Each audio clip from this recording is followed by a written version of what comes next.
Bhim army के नाम से कई सारे संगठन हैं जो सामाजिक संगठन चल रहे हैं, उनको आप अपने साथ कहाँ देखते हैं? जो भी भीम आर्मी का संगठन है, उन लोगों से भी आपके माध्यम से निवेदन करता हूं कि आज आपको समझना पड़ेगा कि भारत के अंदर अगर कोई भारतीय जनता पार्टी को हरा सकता है या भारतीय जनता पार्टी की नीतियों के खिलाफ मजबूती के साथ खड़ा हो सकता है तो वो सिर्फ और सिर्फ समाजवादी पार्टी है। सभी विधानसभाओं की सभी जगह पर दलित समाज अब इतनी संख्या में है कि किसी भी विधायक की हार जीत का फैसला करने की स्थिति में रहते हैं। हर विधानसभा के अंदर हमारे समाजवादी पार्टी का वोट का ग्राफ बढ़ा है।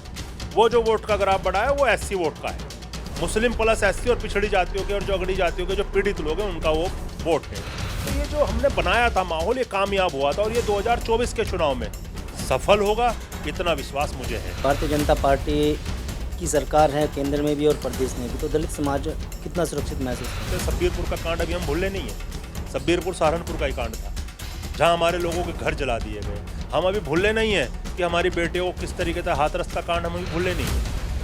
उत्तर प्रदेश की अगर मैं बात करूं तो यहाँ दलितों के साथ क्या व्यवहार होता है। जब तक बाबा साहब डॉक्टर भीमराव अंबेडकर और लोहिया जी की विचारधारा एक नहीं होगी, उनकी सोच एक नहीं होगी और उन्हें मानने वाले लोग एक नहीं होंगे, जब तक इस देश के अंदर दलित और पिछड़ों का विकास और भला नहीं हो सकता। नमस्कार, मैं हूं आपके साथ रोशन लाल सैनी। आप देख रहे हैं न्यूज़ 14 टुडे और न्यूज़ 14 टुडे के खास कार्यक्रम सीधी बात में आपका स्वागत है। आज हम बात करेंगे समाजवादी पार्टी के नवनियुक्त SC/ST प्रकोष्ठ के राष्ट्रीय अध्यक्ष राहुल भारती जी से, जिनको आज ही राष्ट्रीय अध्यक्ष अखिलेश यादव ने समाजवादी पार्टी से SC/ST प्रकोष्ठ का राष्ट्रीय अध्यक्ष चुना है। क्या कुछ इनकी प्राथमिकताएं रहेंगी, कैसे दलित समाज को लेकर समाजवादी पार्टी के साथ चलेंगे। राहुल जी, आपका न्यूज़ 14 टुडे के कार्यक्रम में स्वागत है। सबसे पहले क्या प्रतिक्रिया रहेगी, आज आपको माननीय अखिलेश जी ने राष्ट्रीय अध्यक्ष बनाया? पहले तो आपके दर्शकों को धन्यवाद। आज माननीय राष्ट्रीय अध्यक्ष श्री अखिलेश यादव जी ने ये जो इतनी बड़ी जिम्मेदारी हमें दी है, पहले भी उन्होंने मुझे जो उत्तर प्रदेश का चुनाव था उससे पहले मुझे उन्होंने प्रदेश अध्यक्ष बनाया था अनुसूचित जाति प्रकोष्ठ का। आज उन्होंने मुझे मेरे पे विश्वास जताया, मुझे आज उन्होंने अनुसूचित जाति प्रकोष्ठ का राष्ट्रीय अध्यक्ष बनाया। मैं आपके माध्यम से ये बात कहना चाहता हूं कि जो माननीय राष्ट्रीय अध्यक्ष जी ने मेरे पे विश्वास जताया है उस पे मैं खरा उतरने का काम करूंगा और पूरे भारत के अंदर दलित समाज को खासकर समाजवादी की विचारधारा से जो हमने बाबा साहब और जो लोहिया का जो समावेश किया था चुनाव से पहले, उससे बड़ा करने का और काम करेंगे। जो समाजवादी विचारधारा है और जो अम्बेडकरवादी विचारधारा है उसे इकट्ठा करके इस भारत के अंदर एक नया अध्याय लिखने का काम करेंगे। आज माननीय राष्ट्रीय अध्यक्ष जी ने मुझे जिम्मेदारी दी है। इस जिम्मेदारी पे बखूबी उतरते हुए जो हमने लोहिया और बाबा साहब का जो मिश्रण किया था समाजवादी विचारधारा में, उसे बड़ा करने का काम करेंगे। बड़ी उपलब्धि ये दलित समाज के लिए कहेंगे समाजवादी पार्टी की तरफ से, और आपको भी एक बड़ी जिम्मेदारी दी गई है। अब उत्तर प्रदेश के साथ साथ अब देश भर के दलित समाज को समाजवादी पार्टी के साथ जोड़ने का जिम्मा मिला है, तो किस तरह से आप इसको बड़ी चुनौती मान सकते हैं अपनी? देखिए, मेरे लिए बड़ी चुनौती है और माननीय राष्ट्रीय अध्यक्ष जी का विश्वास है मेरे ऊपर। इस चुनौती को मैं बखूबी निभा सकता हूं, मुझे विश्वास है। और पूरे भारत के अंदर से जब से ये नियुक्ति हुई है, पूरे भारत के अंदर से तमाम सामाजिक संगठनों के लोगों के, राजनीतिक लोगों के लगातार मेरे पास फ़ोन आ रहे हैं, लगातार वो लोग बधाई मुझे दे रहे हैं। तो मुझे ऐसा लगता है कि अब पूरे देश ने मन बना लिया है कि एक ऐसे इंसान के साथ चलने का, एक ऐसी व्यवस्था के साथ चलने का जो इस भारत के अंदर जो सामंतवादी ताकतों को मजबूत करती है उसके खिलाफ चलने का, और वो सिर्फ और सिर्फ भारत के अंदर अब माननीय अखिलेश यादव जी हैं। समाजवादी विचारधारा है, उसी विचारधारा पे चल के हम भारतीय जनता पार्टी को और उसकी जो सामंतवादी विचारधारा है उसे घटाने का काम कर सकते हैं। अगर हम सहारनपुर जनपद की बात करते हैं, क्योंकि सहारनपुर आपका गृह जनपद है, यहाँ पर भीम आर्मी के नाम से कई सारे संगठन हैं जो सामाजिक संगठन चल रहे हैं, उनको आप अपने साथ कहाँ देखते हैं? जो भी भीम आर्मी का संगठन है वो एक सामाजिक संगठन है। वो समाज के हितों के लिए काम करता है, समाज के लिए काम करता है। उसका उद्देश्य सिर्फ ये है कि समाज के साथ कहीं कोई अगर कोई उत्पीड़ना होती है, कोई मामला होता है तो उसके अंदर जाके उनकी वो पैरोकारी करता है। वो सामाजिक तौर पे अपना काम करते हैं, राजनीतिक तौर पे वो लोग भी, मैं उन लोगों से भी आपके माध्यम से निवेदन करता हूं कि आज आपको समझना पड़ेगा कि भारत के अंदर अगर कोई भारतीय जनता पार्टी को हरा सकता है या भारतीय जनता पार्टी की नीतियों के खिलाफ मजबूती के साथ खड़ा हो सकता है तो वो सिर्फ और सिर्फ समाजवादी पार्टी है। हम बात करें ऑल ओवर सभी विधानसभाओं की, सभी जगह पर दलित समाज अब इतनी संख्या में है कि किसी भी विधायक की हार जीत का फैसला करने की स्थिति में रहते हैं। तो उस स्थिति में आप दलित समाज को कहाँ देख रहे हैं? आपने जब विधानसभा का चुनाव था, आपने मेरा इंटरव्यू लिया था उस टाइम, और मैंने आपसे एक वायदा किया था, आपके चैनल के माध्यम से अपने लोगों से वायदा किया था। हमने अपना एक मैनिफेस्टो जारी किया था चुनाव आने से पहले। वो हमारा घोषणा पत्र था, एक आम लोगों के लिए, एक ज़रूरतमंद लोगों के लिए, एक सरकार का वायदा था उन लोगों के लिए, उनके लिए एक सपना था कि अगर हमारी सरकार आएगी तो हम ये देंगे। और मैं मानता हूं कि जो हमारा मैनिफेस्टो समाजवादी पार्टी का उत्तर प्रदेश के अंदर था, वो इस भारत का सबसे खूबसूरत मैनिफेस्टो था। कुछ वजह रही, कुछ कारण रहे, हमारे समाज के लोगों ने बहुत बड़ी संख्या में वोट समाजवादी पार्टी को किया। पहली बार भारत के इतिहास में, समाजवादी पार्टी के इतिहास में पहली बार सरकारी कर्मचारियों ने, सरकारी वर्करों ने, हमारे लोगों ने पहली बार बैलेट का यूज़ किया था, और मतलब बैलेट का यूज़ करके पहली बार समाजवादी पार्टी को इतना वोट देने का काम किया। वो दिखता है। सहारनपुर जनपद का मैं रहने वाला हूं। आप अपने सहारनपुर जनपद के आसपास की विधानसभाओं को देख सकते हैं। हर विधानसभा के अंदर हमारे समाजवादी पार्टी का वोट का ग्राफ बढ़ा है। वो जो वोट का ग्राफ बढ़ा है वो एससी वोट का है। मुस्लिम प्लस एससी और पिछड़ी जातियों के और जो अगड़ी जातियों के जो पीड़ित लोग हैं उनका वो वोट है। तो ये जो हमने बनाया था माहौल, ये कामयाब हुआ था, और ये 2024 के चुनाव में सफल होगा, इतना विश्वास मुझे है। क्योंकि ये बाबा साहब की लड़ाई है, बाबा साहब के संविधान को बचाने की लड़ाई है।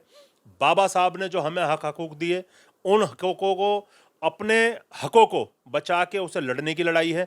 तो मैं निश्चित रूप से मानता हूं कि हमारे लोग इस बार, पहली बार थोड़ी संख्या में थे, इस बार बड़ी संख्या में हमारे लोग समाजवादी और इंडिया गठबंधन के लिए काम करने का काम करेंगे, वोट करने का। अब भारतीय जनता पार्टी की बात करें तो भारतीय जनता पार्टी की सरकार है केंद्र में भी और प्रदेश में भी, तो दलित समाज कितना सुरक्षित महसूस करता है? वो तो आप लोग रोज़ देखते हैं, आप मीडिया वाले लोग हैं। रोज़ मेरे लोगों को मारा जाता है, चाहे वो पुलिस के द्वारा प्रताड़ित किया जाए, वो चाहे सरकारी कर्मचारी के द्वारा प्रताड़ित किया जाए। और वो तो छोड़ो, हमारे लोगों को पानी पीने के नाम पे मार देते हैं, हमारे लोगों को घर जला देते हैं। सब्बीरपुर का कांड अभी हम भूले नहीं है। सब्बीरपुर सहारनपुर का ही कांड था, जहां हमारे लोगों के घर जला दिए गए। हम अभी भूले नहीं है कि हमारी बेटियों को किस तरीके से हाथरस का कांड हम अभी भूले नहीं है। उत्तर प्रदेश की अगर मैं बात करूं तो यहाँ दलितों के साथ क्या व्यवहार होता है, और दलितों के साथ नहीं, पिछड़ों के साथ क्या व्यवहार होता है। आज अगर मेरे पिछड़े भाई बोलते हो कि हमारे साथ नहीं होता, तो उनके साथ भी बराबरी का वही काम होता है जो दलितों के साथ होता है। आज कुछ एक जाति विशेष के लोग अपनी ताकत का नंगा प्रदर्शन कर रहे हैं। लगातार आप टीवी पे देखते होंगे हमारी बहनों के साथ क्या होता है पूरे भारत के अंदर। अभी तेलंगाना में देखिए आप, वहाँ क्या हुआ है।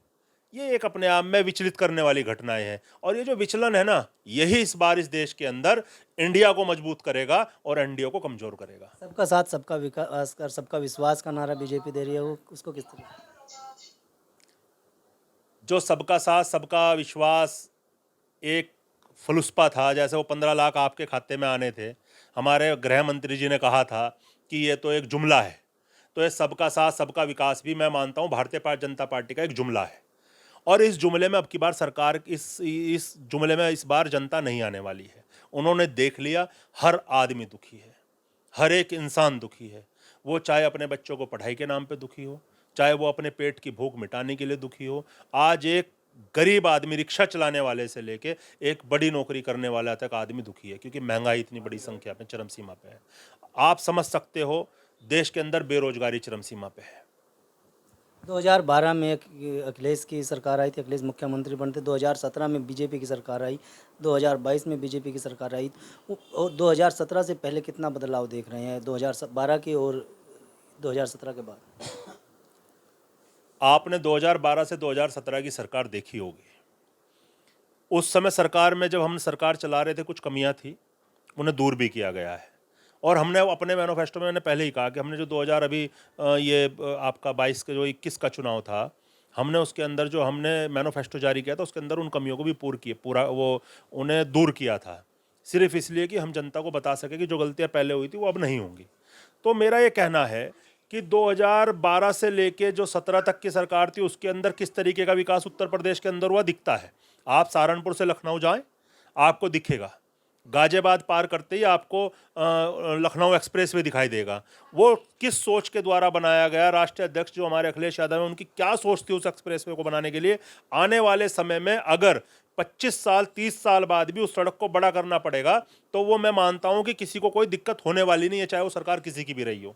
तो वो एक सोच की बात है। उन्होंने जितने विकास कार्य के, जितने निर्माण इस भारत के अंदर, इस उत्तर प्रदेश के अंदर किया, आपने देखा होगा वो एक हाई क्लास लेवल के। बीजेपी तो कहती है कि जितने भी तमाम हाईवे हैं वो बीजेपी की डबल इंजन की सरकार बना रही है उत्तर प्रदेश में। जो बीजेपी आज जो हाईवे का निर्माण कर रही है, वो जो डबल इंजन की सरकार बताती है कि हम निर्माण कर रहे हैं, वो एक लाला की फैक्ट्री लगाने का काम कर रहे हैं, टोल के नाम पे ठगने का काम कर रहे हैं।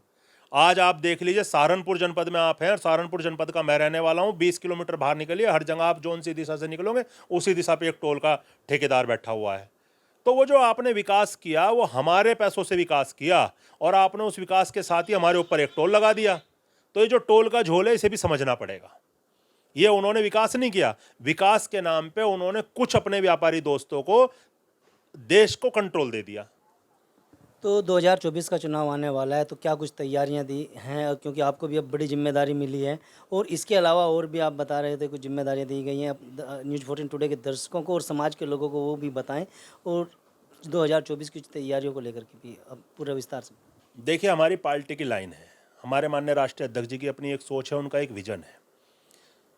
अभी जल्दी हम तैयारी कर रहे हैं पूरे भारत के अंदर दलित समाज को किस तरीके से समाजवादी विचारधारा से जोड़ा जाए। और इस देश के अंदर उद्धार जब ही हो सकता है जब यहाँ पे लोहिया और अंबेडकर की विचारधारा एक हो। जब तक बाबा साहब डॉक्टर भीमराव अंबेडकर और लोहिया जी की विचारधारा एक नहीं होगी, उनकी सोच एक नहीं होगी और उन्हें मानने वाले लोग एक नहीं होंगे, जब तक इस देश के अंदर दलित और पिछड़ों का विकास और भला नहीं हो सकता। वो सांप्रदायिक तौर पर ऐसे ही मारे जाते रहेंगे, ऐसे ही प्रताड़ित होते रहेंगे। उस पर अभी पार्टी लाइन जो तय करेगी हम उस पर काम करेंगे और निश्चित रूप से मैं आपको विश्वास दिला सकता हूं 2024 में जो इंडिया की जो सरकार बनने वाली है, जो इंडिया के गठबंधन की जीत होने वाली है, वो एक ऐतिहासिक जीत होगी और इस देश के अंदर और इस देश के लोगों की वो अपनी एक ऐतिहासिक और उनकी अपनी खुद की जीत होगी। एनडीए के सामने गठबंधन को कहाँ देखेंगे? मैंने आपसे कहा ना, जो हमारा इंडिया गठबंधन है उसके सामने इंडिया कहीं टिकता नहीं है। आप उनके गठबंधन को और हमारे गठबंधन का अगर विश्लेषण अगर करेंगे तो उनके नेताओं को और हमारे नेताओं का विश्लेषण करेंगे, आपको सब पता चल जाएगा कि एनडीए क्या है और इंडिया क्या है। आखिरी सवाल है, मायावती जी को कहाँ देखते हैं, क्योंकि उन्होंने अभी तक कोई बयानबाजी भी नहीं दिया है। दलित समाज पर आप बता रहे हैं जितने भी अत्याचार हो रहे हैं या शोषण हो रहा है उस पर भी बहन जी चुप बैठी हैं। देखिए, बहन जी को भी इस इंडिया गठबंधन में आना चाहिए। बहन जी चुप नहीं बैठी, बहन जी बहुजन समाज की एक नेता है और बहन जी ने हमेशा जब भी कोई बात हुई है उस पर आवाज़ उठाने का काम किया है। लेकिन आज किन कारणों से बहन जी चुप हैं, क्या है उनका, मैं उस पर नहीं कहना चाहता। लेकिन मैं आपके चैनल के माध्यम से, आपके दर्शकों के माध्यम से मैं एक निवेदन करना चाहता हूं, अगर बहन जी तक ये बात जाए आपके लोगों का, आपके उनके नेताओं के द्वारा, कि बहन जी को भी इस इंडिया गठबंधन में आना चाहिए, सम्मान के साथ आना चाहिए।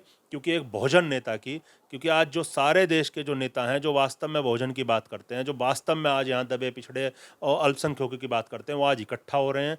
आज समय की मांग है कि आज बहन जी को इस गठबंधन में आके इस लड़ाई को और मजबूत करना चाहिए। बहुत बहुत धन्यवाद राहुल भारती जी। ये थे हमारे साथ जो समाजवादी पार्टी के नवनियुक्त SC/ST प्रकोष्ठ के राष्ट्रीय अध्यक्ष हैं राहुल भारती जी, जिन्होंने न्यूज़ 14 टुडे से बातचीत में साफ कर दिया है कि इस बार जो इंडिया का गठबंधन बनने जा रहा है उसकी 2024 में जीत होगी। और अखिलेश यादव ने जो इनको बड़ी जिम्मेदारी दी है, राष्ट्रीय अध्यक्ष SC/ST प्रकोष्ठ का बनाया, उसको भी ये बड़ी चुनौती मान करके अब मैदान में उतरे हैं।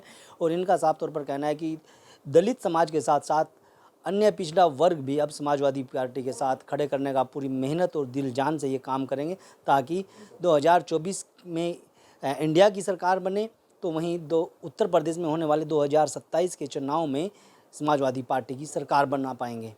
अगर आप ये खबर फेसबुक पर देख रहे हैं तो वीडियो को लाइक करके पेज को फॉलो करें। इसके अलावा अगर आप इस खबर से यूट्यूब के जरिए जुड़े हैं तो चैनल को सब्सक्राइब करके बेल आइकन दबाना बिल्कुल ना भूलें। नमस्कार।